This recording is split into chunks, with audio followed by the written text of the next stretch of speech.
Hello అండి, అందరికీ welcome back to another mini blog.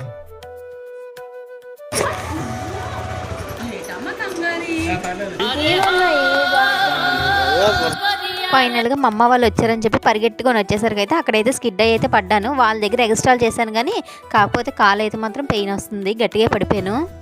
ఇంకా అమ్మ వాళ్ళును ఎక్కడికి వెళ్ళారంటే మా హర్షిత్ బాబుకి అమ్మ వాళ్ళకి ఇక్కడ జ్ఞానాపురంలో ఎన్నమ్మ తల్లి టెంపుల్ ఉంది. అక్కడ అమ్మవారికి తల తీస్తానని అమ్మ మొక్కుకుంది. అక్కడికైతే తీసుకువెళ్ళింది. 2 వీక్స్ నుంచి మేము అనుకుంటున్నాము, కానీ మొన్న సండే రథసప్తమి వచ్చింది కదా, అక్కడ అమ్మవారికి అయితే కోడిని కొయ్యాలి తల తీయించినప్పుడు.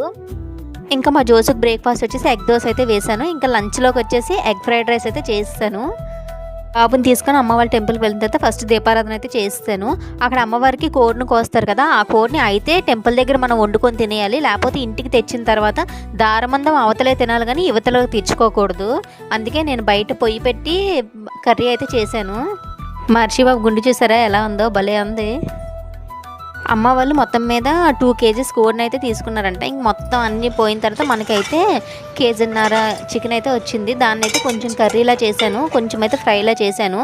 ఈ కర్రీ బయటే వండాలి కదా, ముందు మా ఇంటి దగ్గర పొయ్యి పెట్టాను, అది సరిగ్గా కాలేదు. ఆ తర్వాత బయటికి వెళ్ళి ఈ ఆవులకి గేదెల కాట్లకి జావులు వండుతారు కదా, ఇంక ఫైనల్గా మేము వేడి నీళ్ళు మరగబెట్టుకున్న పొయ్యి ఉంటుంది కదా, ఇంక అదే గత అయ్యింది. ఇంక అక్కడే వండాను.